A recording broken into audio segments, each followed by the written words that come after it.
Guys, welcome to this week's brand audit. Today we're looking at Vessi footwear. Vessi footwear are, those are my exact shoes that I have.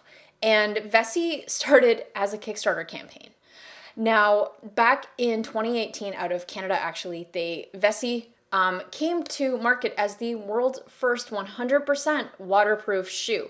And it's funny how I actually came across Vessi footwear was one of my friends that he loves latching onto trends, but he came to me at a barbecue one time in these new shoes that he bought. And he's like, guys, you don't understand. These are the best freaking shoes I've ever owned. And then he would continue to soak his shoes, I'm not even kidding, soak his shoes in the bathroom sink and then say, give me your hand, put it inside the shoe. And kind of gross when you think about it, but I was like, okay, fine. So I put my hand in the shoe, I'll wash my hand afterward, but it was like completely dry on the inside. And so Brian would rave about Vessis, and that's how I first discovered this, through a really strong word of mouth marketing through one of my friends. And I didn't actually buy Vessis until I went to BC earlier this year, and I got some, I went to visit one of my friends, and she's like, have you heard of these things called Vessis? I'm like, oh, here we go. She's like, they're amazing, blah, blah, blah, blah, blah, blah, blah, right? Just kept going on about it. And anyway, so I ended up getting the opportunity to try Vessis for a week because she had an extra pair, and she's like, I'm not using these. Do you want to just like try them around the house and like outside and stuff? So I was like, sure, whatever. So I did, and I was an advocate. So right after I had tried Vessis for a few days, I loved how it felt, I loved how they looked, and I loved that they were a Kickstarter project and a Kickstarter brand that was created. So I bought a pair of Vessis. Now, for me, I like to stick to the tried and true of like the Nike, the Adidas in the world for footwear. So Vessi was the first really startup that I supported for footwear. And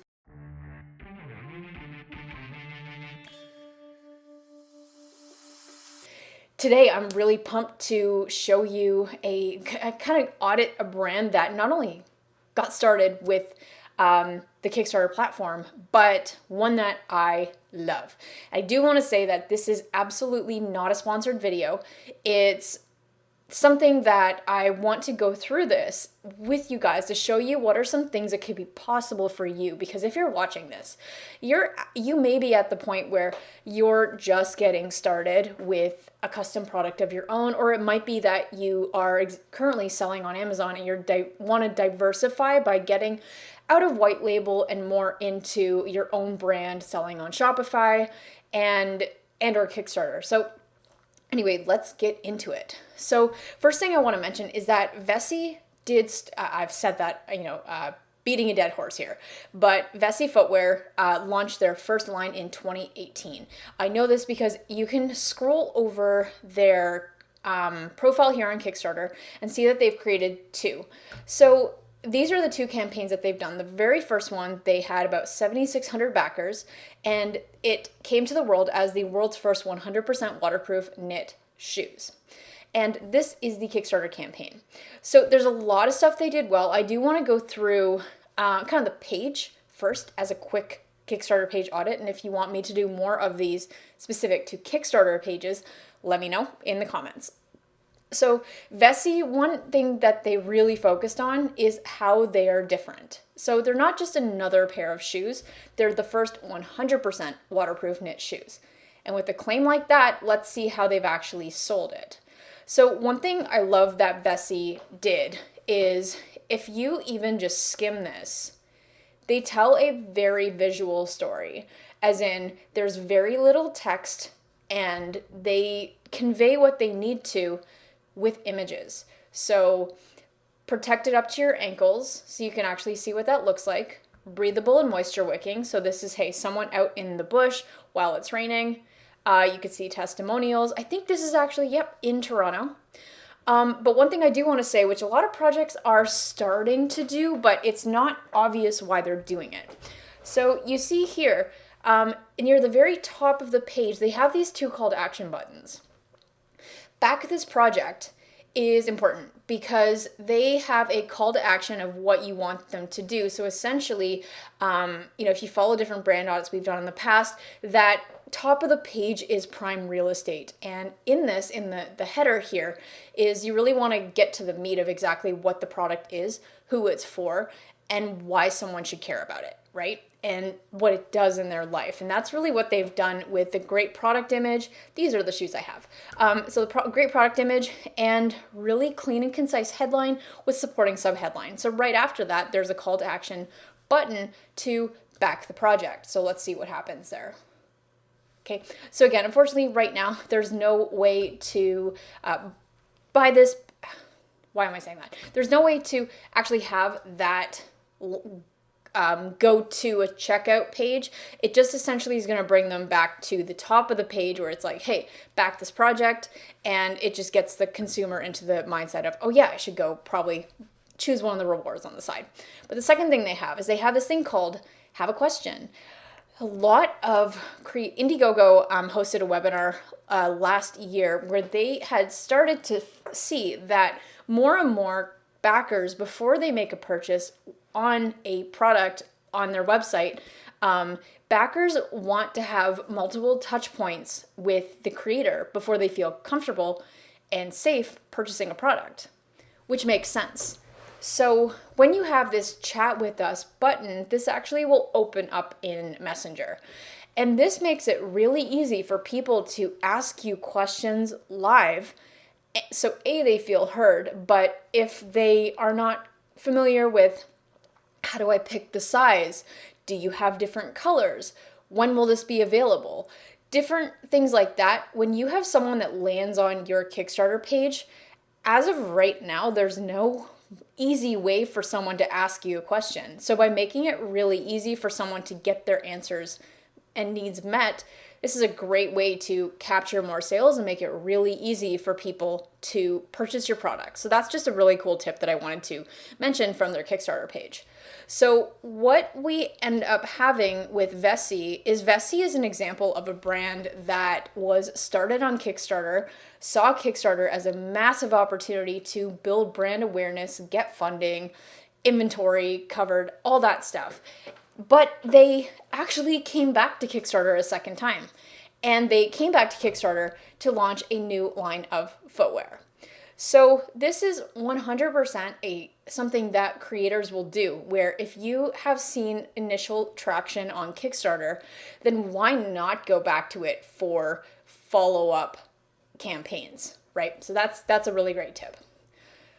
When we actually go to Vessi footwear, they're doing a few things really well. So Vessi started with three early styles. But when you go to their website, you can see that they actually have a ton of different products. So in 3 years, I guess technically 4 since they launched, they have come out with a variety of other solutions that their customers want. And they, by natural product line extension, if they know that Vessis are for people that like being outdoors and they have a certain like cottage vibe to it, very similar to Chubbies, I guess, demographic wise, but they do that like that outdoorsy cottage summer vibe. And so naturally they think, okay, well, what other products can we bring to market that help serve our person, right? So they shop women, hats, socks, men, etc.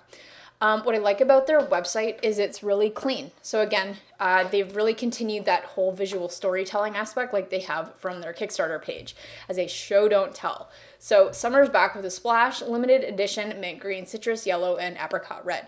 So what they've done is they've used the top half of their website as a way not to like sell the brand, but actually choose to feature a specific product to promote to any website visitors. And this is really solid. And I absolutely recommend that if you're doing any holiday promotions, if you're doing any limited edition or anything that you really, maybe it's your featured bundle. I had a great conversation with one of our past clients that has current client, they're offering 3 different bundles for something. And so they're selling their main feature product plus accessories. And they have bundles on the page. And when I asked them, okay, well, which bundle of the main product plus accessories that you're selling, which one's selling the most? He's like, oh, well, by a landslide, after looking at the stats, it's bundle number 2. And I was like, well, why is that buried at the bottom of the page? Think of if people are converting that well when the offer is buried 3/4 of the page down, imagine what your conversion rate on that and the uptake of more sales is going to be when you put that as like the main attraction on your page. So using it the same way Vessi has, of using that upper part of your main page where really most of your traffic is landing here. So why not promote that? And then as people scroll down, you could see they lead with their main USP. So if I'm new to Vessi and I've never purchased on their website before, I might think, oh, these look like nice shoes. But then, boom, did you know these are 100% waterproof? And then I'm like, okay, you got my attention.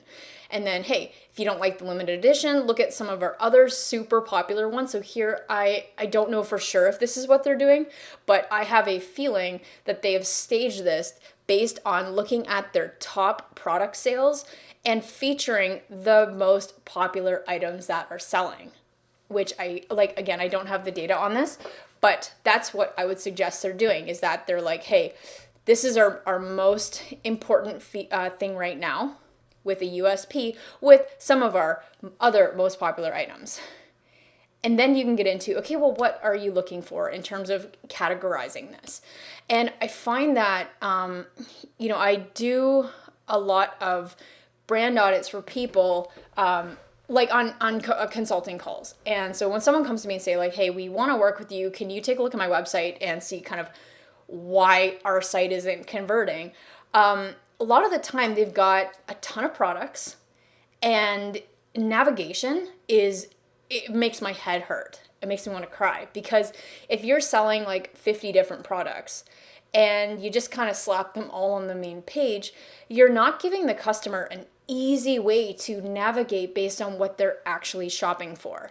So if your conversion rate's really low on your website and you've got a ton, like dozens of products, or even over 10 products, I would say, ask yourself, is there a way that you can simplify this by category, or making it easier to shop on your website with some simple prompts like this?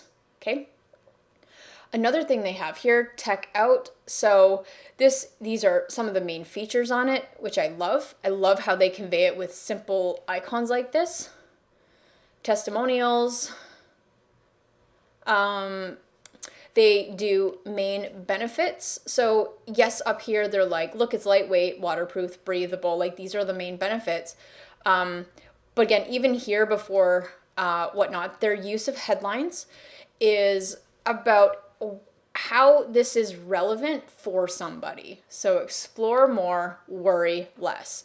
They then use these things called risk reversals, that if I'm not sure whether Vessi is right for me, they're like, hey, well, here are a few things we can do as a company to make this easier for you. You get a free exchange, because I don't know about you, but did you ever think buying shoes online was weird a couple years ago? Like, what if it came in the wrong size or it didn't fit? Like, how easy is it to return? I definitely felt that hesitancy when I started buying clothes online, because I'm like, oh man, what if it just doesn't fit? So when you know that there are roadblocks like that where a consumer isn't able to easily spend money with you because they don't know how easy it is to make exchanges, or what if they don't like it, or whatever that looks like, if you can't properly convey that in a simple thing like this, and even on the product page, you could be losing a lot of business. So using these risk reversals, super important. And just like that, ooh, I like this a lot. But yeah, in terms of Vessi, I think it's great. And one last thing I do want to mention about Vessi is I'm on their SMS list. They have this give 20, get 20 referral program. So this is actually what I used to buy my Vessis. My friend had a coupon, like she essentially signed up, got a coupon, gave this to me. And when I signed up, I got $20 toward my first purchase.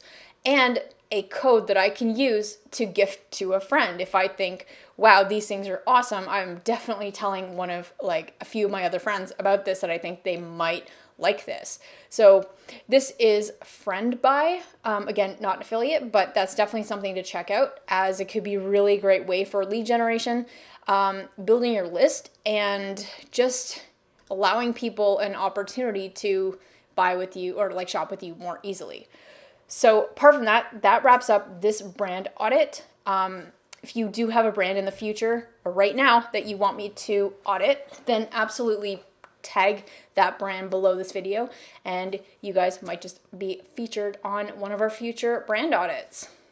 Hey guys, thanks for watching. If you are enjoying this kind of content and you want to see more like it, be sure to give this video a big thumbs up and do subscribe to the channel, because we put out a ton of free content to help you guys build your D2C online brand. So anyway, we'll see you guys in the next one. Bye.